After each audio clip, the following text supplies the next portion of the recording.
이코노미 클럽 시간입니다. 오늘도 경제 이슈와 함께 다뤄보려고 합니다. 함께 해주실 분은 주식회사 플래터의 김덕호 대표님 모셨습니다. 대표님 어서 오세요. 네, 반갑습니다. 네, 대표님과 함께 볼 주제부터 먼저 함께 확인해 보겠습니다.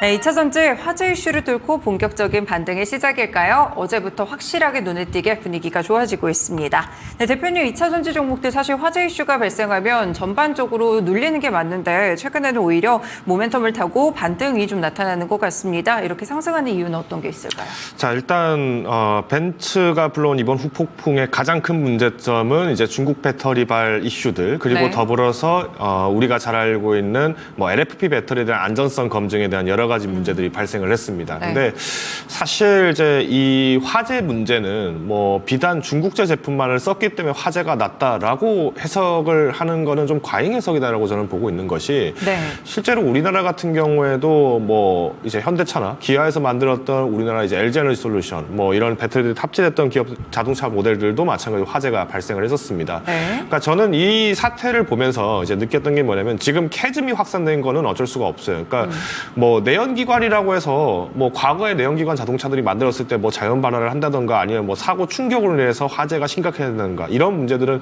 뭐 이미 역사적으로 오랜 기간을 거치다 보니까 네. 지금 어떤 자동차 화재가 나는 부분에 대해서는 오히려 내연기관차 같은 경우는 좀 둔감하게 반응을 하는 반면에 전기차 시장 같은 경우에는 2018년도부터 해서 본격적으로 성장세가 뚜렷하게 커지기 시작했습니다. 네네. 그러다 보니까 오히려 이제 많은 사람들이 단기간에 이 전기차를 이제 타기 시작했고 그러면서 나오는 문제가 이제 여기서 안정성 문제가 나오기 시작하는 것인데 저는 일단 이 사태가 긍정적인 부분도 있지만은 당연히 부정적인 부분도 있다. 다만 오늘 시장에서는 이 벤츠 사태로 인해서 반등했다라고 보기보다는 기술적인 저평가에 대해서 오히려 이제 가격에 대한 밸류에이션이 낮기 때문에 투자 유입이 되지 않았나라고 보고 있습니다. 네. 자, 그 근거를 일단 말씀드리기 전에 제가 오늘 좀 본격적으로 설명을 드리기 위해서 준비한 자료들이 좀 몇 가지가 있는데 네. 먼저 이 자료는 뭐 가능하시면 PD님께서 채팅창에 좀 올려주셨으면 좋을 것 같습니다. 한국교통안전공단에서 이제 제출을 한 자료인데 지금 최근에 자동차 배터리 어디 껐습니까? 이거 다 공개하십시오라고 얘기가 나오자마자 이제 EV 제조사들이 지금 여기에 대한 자료들을 공식적으로 올리고 있습니다. 이 네. 자료는 한국교통안전공단에 들어가시면 자동차 제작사 배터리 제조사 공개 통합 안내라는 글이 8월 13일 날 올라온 글이 있어요. 지금 업데이트를 계속 정기적으로 하고 있는 모양인데 마지막 업데이트가 일단 20일로 제가 알고 있습니다. 네. 일단 이 자료를 보시면 아시겠습니다만은 현대차 그리고 뭐 기아 여기뿐만 아니라 뭐 르노 그리고 뭐 스텔란티스, 뭐 폭스바겐 이런 기업들까지도 실제 각 모델별로 어떤 배터리를 탑재하고 있는지를 확인할 수 있습니다. 근데 네네. 여기서 좀 단점이라고 한다면은 이 사이트들이 뭐 르노라면은 르노 코리아 그리고 뭐 폭스바겐 코리아 즉 우리가 우리나라에 들어오는 차종에 한정되어서 지금 이 모델은 어떤 배터리를 쓰고 있습니다라는 국내 식으로 지금 되어 있다 데이터만요? 보니까 모든 차종에 대한 배터리를 다 할 수는 없어요. 그렇지만 적어도 우리나라에 들어오는 이 모델들을 보시면서 이 배터리가 각각 어떤 사들이 쓰이는가를 우리가 확인을 할 수 있기가 굉장히 용이한 자료이기 때문에 네네.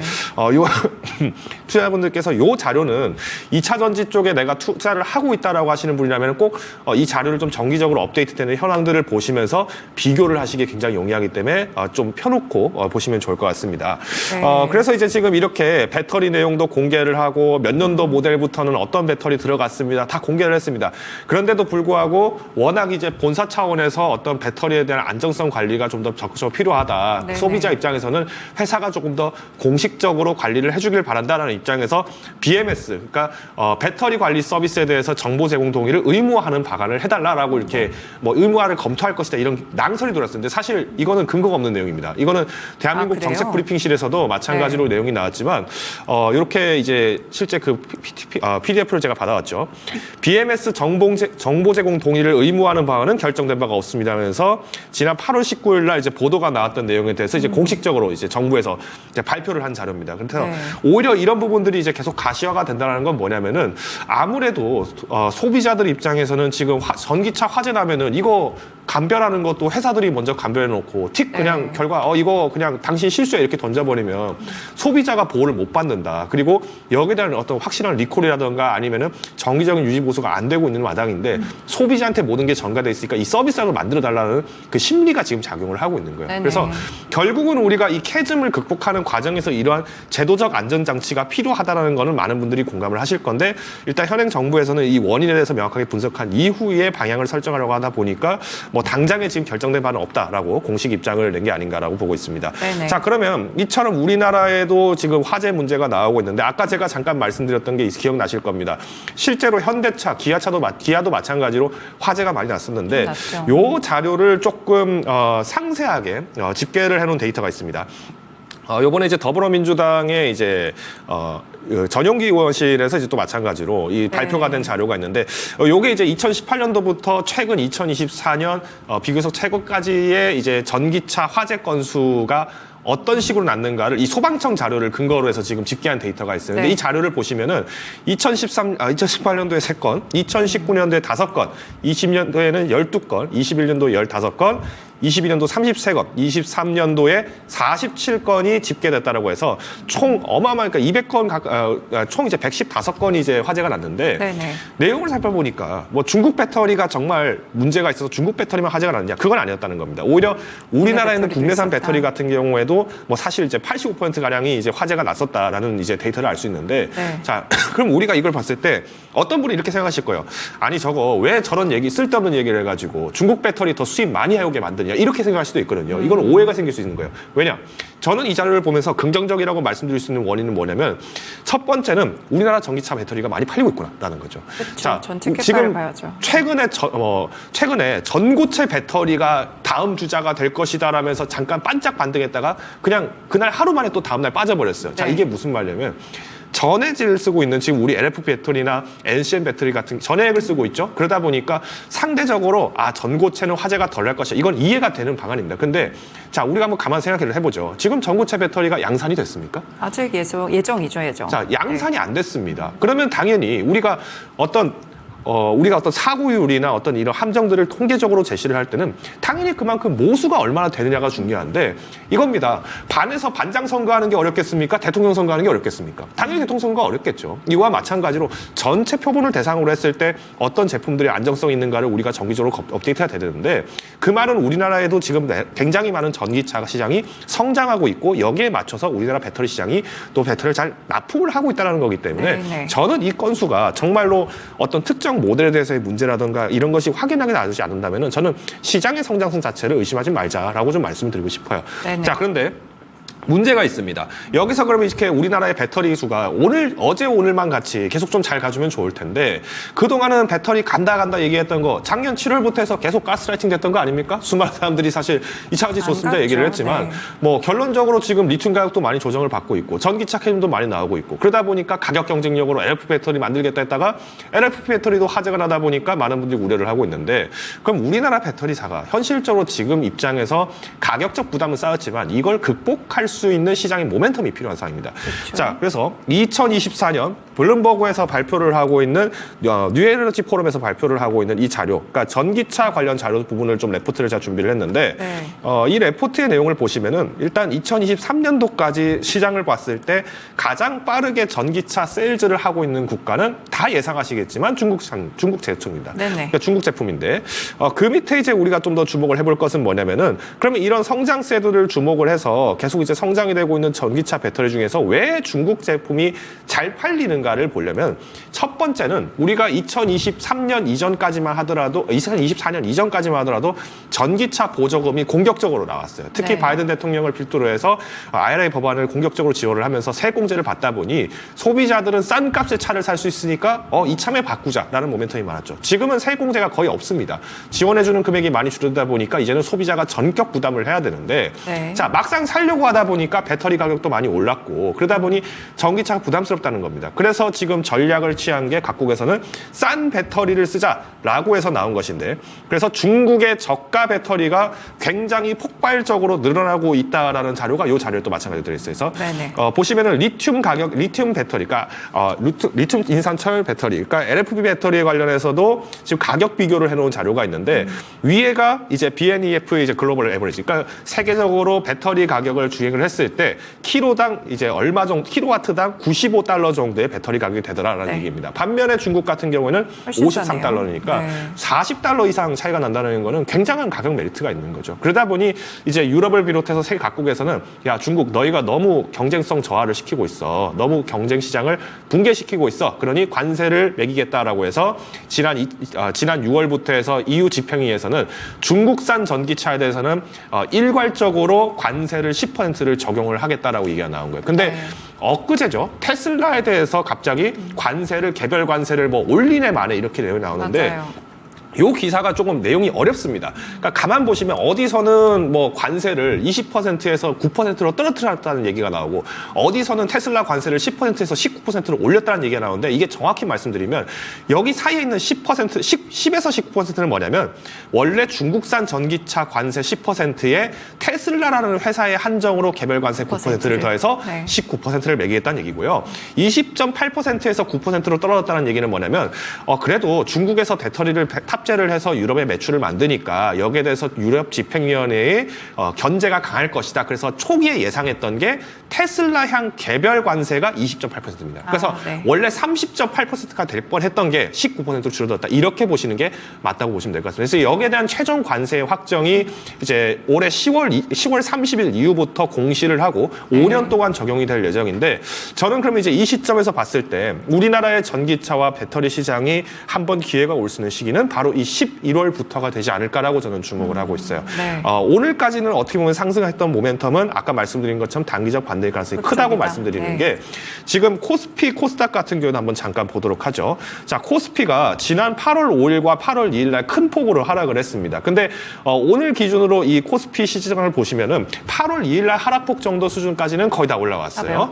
자, 코스닥 같은 경우도 마찬가지입니다. 코스닥 같은 경우에는 특히 이제 하락폭을 가장 빨리 보였던 1주차 때 반등이 굉장히 빨랐고 2주차 때는 조금 반등이 좀 더디긴 합니다만은 그래도 8월 2일 수준까지 올라왔어요. 반도체도 마찬가지입니다. 반도체 같은 경우에도 이미 뭐 KRX 지수를 좀 참고해서 말씀을 드리면 반도체 지수는 이미 8월 2일 상단까지도 거의 다 비슷하게 다 도달을 했다가 조금 조정이 나왔기 때문에 이런 모멘텀을 본다라고 했을 때 우리가 2차 전지 지수를 본다. 2차 전지 같은 경우에는 상대적으로 우리가 거래가 좀 없었고 그리고 거래가 없다 보니까 공포 장세 때 빠지질 않았다는 겁니다. 그러면 오히려 지금 갖고 있는 많은 종목들은 뭐냐면은 지금 상승하는 것은 현재 주가가 그래도 다른 테마가 다 순환이 빠르게 돌았는데 거론이 되지 않았던 2차 전지 테마다 보니까 여기에 지금 매수가 좀 몰리지 않나라고 환승을 하고 있습니다.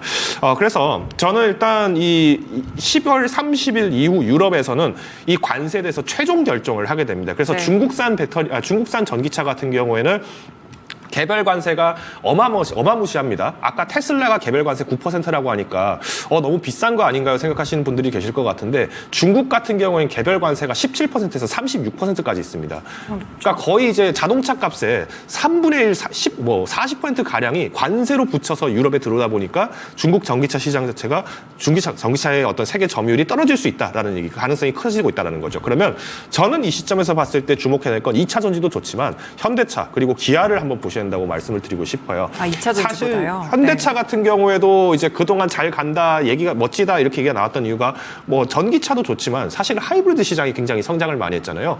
아까 제가 잠깐 자료를 공개했던 이 BNEF 2024 아웃룩에서도 보시면 아시겠습니다만 이 보고서에도 보시면 하이브리드형 차량의 성장세가 굉장히 폭발적이다는 얘기가 나오고 있어요. 그러다 보니까 이 갭의 성장성을 봤을 때 그동안 우리가 평가했던 현대차지만 이번에 현대차가 주가를 조금 더 올리지 못했던 원인 중 한 가지는 아까 말씀드린 것처럼 이 캐즘 현상도 있을 것이고 그리고 중국의 어떤 소비 부진과 더불어서 중고차 시장의 부진 현상 그리고 마지막 세 번째는 기업 밸류업에 실질적으로 참여를 잘 하지 못했던 모습들 이런 것들이 있다 보니까 이전 고점까지 단기 돌파는 조금 어렵겠지만 우리가 이제 이 다가올 9월, 10월 그리고 11월까지 호흡을 좀 길게 가다듬으셨을 때는 충분히 매력적일 수 있지 않을까라고 보고 있고요. 자, 기아도 마찬가지입니다. 현대차보다 기아가 지금 주가를 회복을 못하는 원인은 기아는 EV 시장을 좀 더 강하게 매밀고 있다 보니까 현대차는 하이브리드라는 안전지대가 좀 있었어요. 그래서 조금 보험 역할을 해주다 보니 주가 빠질 때 덜 빠진 경우인데 네. 오히려 이제 10월 30일 이후에 이 모멘텀을 좀 보신다면 기아가 조금 더 길을 펼 수 있는 기회는 많아지고 있다라고 말씀을 드릴 것 같습니다. 지금 현재 유럽에서 흥반기 기준으로 현대차랑 기아의 점유율이 8.2%. 그러니까 이번에 조금 점유율이 조금 떨어지면서 4위는 달성을 한 상태인데 네. 1위, 2위, 3위의 목록을 보시면은 폭스바겐 있고요, 르노 있고요, 스텔란티스가 있습니다. 자, 근데 여기서 재밌는 사실, 아까 제가 그 우리나라의 차체에 탑재되고 있는 차종별 그리고 배터리별 자료를 참고해 보신다면 굉장히 좀 재밌는 결과가 나옵니다. 자, 이 자료에서 제가 아까 말씀드렸던 폭스바겐 한번 잠깐 보겠습니다. 폭스바겐 우리나라에 들어오고 있는 ID4 프로 모델과 라이트 모델 같은 경우에는 LG 에너지 솔루션이 지금 탑재가 되고 있고요. 네. 자, 더불어서 이제 스텔란티스도 한번 보겠습니다. 스텔란티스 같은 경우에도 우리나라 이제 지프 제품이 들어오는데 삼성 SDI. 자, 근데 지프 중에서 어벤져 제품 어벤져 모델 같은 경우에 CATL 쓰고 있고요. 나머지 CATL이 들어가는 모습을 확인할 수 있습니다. 자, 이처럼 우리가 이제 전기차 시장에서 배터리 가격이 사실 전기차 가격의 대부분을 차지한다는 건 많은 분들이 알고 계시잖아요. 그러면 결국 관세 부담이 배터리라는 것을 보았을 때 결국 유럽에서도 선택할 수 있는 배터리의 폭은 중국 배터리보다 한국 배터리를 선택할 가능성이 좀 더 높아지고 있다는 거죠. 마찬가지입니다. 그래서 저는 이런 시점에서 봤을 때 우리나라의 배터리 시장 중에서 지금 현재 우리나라에 들어온 차종의 한정에서도 삼성 SDI와 LG 에너지 솔루션 그리고 SK온에 대해서의 비중이 의존도가 높은 건 사실이지만 계속 이제 우리나라 같은 경우 중국산 배터리 빼주세요 이런 목소리가 나오겠죠. 그러면 이때부터는 중국 배터리 정말 유럽에 안 팔리나요? 그건 아닐 겁니다. 마찬가지로 아까 말씀드린 것처럼 가격 경쟁력을 무시할 수는 없기 때문에 일시적으로 중국 배터리는 사용될 수밖에 없지만 네. 그럼 계속 이 중국산 배터리가 정말 불안전하다는 목소리가 나오려면 중국산 배터리를 많이 쓴 나라들이 화재가 많이 나는지를 네. 보면 되지 않겠습니까? 마찬가지입니다. 우리나라에 중국산 배터리를 안 쓴다고 가정을 해보겠습니다. 자, 근데 화재가 났어요. 누구 잘못이죠? 우리나라 기업 잘못이라는 게 명확합니다. 근데 오히려 중국산 배터리를 탑재를 많이 했는데 유럽에서 화재 건수가 더 많이 늘어났다라고 한다면은 유럽에서도 결국에는 안정성 높은 한국 배터리를 선택할 수밖에 없다. 이렇게 말씀드리겠죠. 그 말씀 중에 좀 궁금한 게 2차 전지보다 자동차 쪽을 보자고 말씀을 주셨는데 그러면 지금 투자 전략을 보실 때 2차 전지랑 자동차 중에서 지금 2차 전지에도 비중을 주시는 건지 조금 헷갈려가지고요. 오늘 시장에서 이렇게 좀 반짝 상승이 나왔을 때는 저는 2차 전지 같은 경우에는 한번 기술적으로 비중을 좀 조절하시는 것도 좋은 전략이라고 비중이요? 보고 있습니다. 네. 그러니까 지금 시장은 사실 엔캐리 트레이드가 끝난 상황 속에서 증시의 유동 자금이 많이 축소가 되고 있는 것도 사실이에요. 그리고 우리나라 증시에도 마찬가지로 예탁금이 늘고 있는 것은 사실이지만 이거는 어떻게 보면은 그동안 투자하지 않았던 개인 투자자가 지금 이 바닥이라 생각해서 오신 분들도 계실 거고 우리가 이 모든 것을 어떤 가정을 놓을 수는 있겠지만 여기에서 정확하게 이 자금이 어떤 자금이다를 알 수는 없어요. 그렇기 때문에 우리가 증시에 대해서 경계를 하는 와중에서 우리가 주목을 해본다라면은 탄력이 지금 거의 없다시피 한 테마가 지금 2차 전지랑 자동차 섹터인데 네. 자, 그러면 만약에 해리스 부통령이 당선돼서 바이든 대통령이 이제 추진해왔던 IRA 법안을 그대로 지지를 하겠다라고 얘기를 한다 하더라도 지금 기업들 자체가 영업이익률이 좋지 않다 보니까 주가를 단기간에 올리기에는 쉽지 않겠죠. 그리고 리튬 가격 같은 경우에도 뭐 예전에 우리가 에코프로가 왜 뭐 150만 원까지 올라간다 뭐 이런 200만 원, 400만 원 간다 이런 얘기들이 왜 나왔냐면은 에코프로가 사실은 이제 리튬 가격에 대해서의 변동성을 굉장히 많이 보이지 않습니까? 네. 지금 탄산 리튬 가격이 많이 2022년 같은 경우에는 580위안 정도 됐었는데 595위안 정도가 됐었는데 지금은 그 가격의 87% 가까이 더 후퇴를 했어요. 최근에 잠깐 반등을 하게 되면서 2차 전지도 다시 이제 기회가 있지 않느냐라고 해석을 하고 계신 분들이 계실 것 같은데 이게 어떻게 보면 레깅 효과입니다. 우리가 전선주 투자할 때 구리 가격이 막 급등하네? 이거 전선주 사야지 하면서 득달같이 달려들었다가 구리 가격 떨어지네? 전선주 팔아야지 했던 모습과 똑같이 보신다면은 2차 전지도 이렇게 해석을 하시는 게 바람직한데 이 2차 전지에 대해서는 약간 종교적 신념을 갖고 계신 분들이 계세요. 그래도 가격 네. 떨어져도 양산이 늘어났으니까 되지 않느냐. 리튬 가격 지금 많이 떨어지고 있는 원인 중에서는 글로벌 공급이 늘어나면서 여기에 수요가 부진한 상황 두 가지가 지금 같이 겹쳤죠. 골든 크로스가 마찬가지로 네. 계속 떨어지고 있기 때문에 가격이 떨어지는 거예요. 그러다 보니까 오히려 투자를 먼저 해놨던 기업들 같은 경우에는 손실폭이 커지는 경우이고 투자를 늦게 한 회사일수록 득을 보는 경우가 많아집니다. 그래서 일단 뭐 우리가 지금 잘 알고 있는 동박 기업들 같은 경우에도 네. 지금 투자 증세를 지금 지연을 시키고 있거든요. 대표적인 게 유럽의 동박 기업으로 굉장히 지금 성장을 잘 하고 있는 성장하려고 발판을 마련하고 있는 LG 롯데 에너지 머티리얼즈 같은 경우에도 원래 2026년도에 스페인 동박 공장 증설을 할 수 있는 것을 27년 지금 연기를 시키고 있어요. 그래서 지금은 기업이 우리가 시장의 성장 자체가 일시적 둔화가 되고 있는 것을 우려하기 때문에 이 모멘텀을 잡기 위해서 지금 몸을 움츠리고 있는 상황입니다. 그래서 우리가 지금이 명확하게 바닥이라고 뭐 말씀하신 분들도 계실 테고 또 네. 어떤 분들은 장기 투자에 너무 매력적이다 말씀하신 분이 계실 텐데 혹여나 단기적 접근을 하시는 분이다라고 하신다면은 저는 네네. 지금 시점에서는 기술적 매도 그리고 오히려 자동차주들에 대한 이제 반격세들 시장의 금리 인하에 따른 소비 시장 부활에 대한 모멘텀들 잡아가시면 좋을 것 같습니다. 네, 알겠습니다. 네, 2차 전지에 대한 설명과 더불어서 자동차 쪽으로 대한 이런 부분까지 조금 더 강조를 주셨습니다. 오늘 말씀 여기까지 드릴게요. 고맙습니다. 네, 이코노미 클럽 시간이었고요. 주식회사 플래처의 김덕호 대표와 함께했습니다.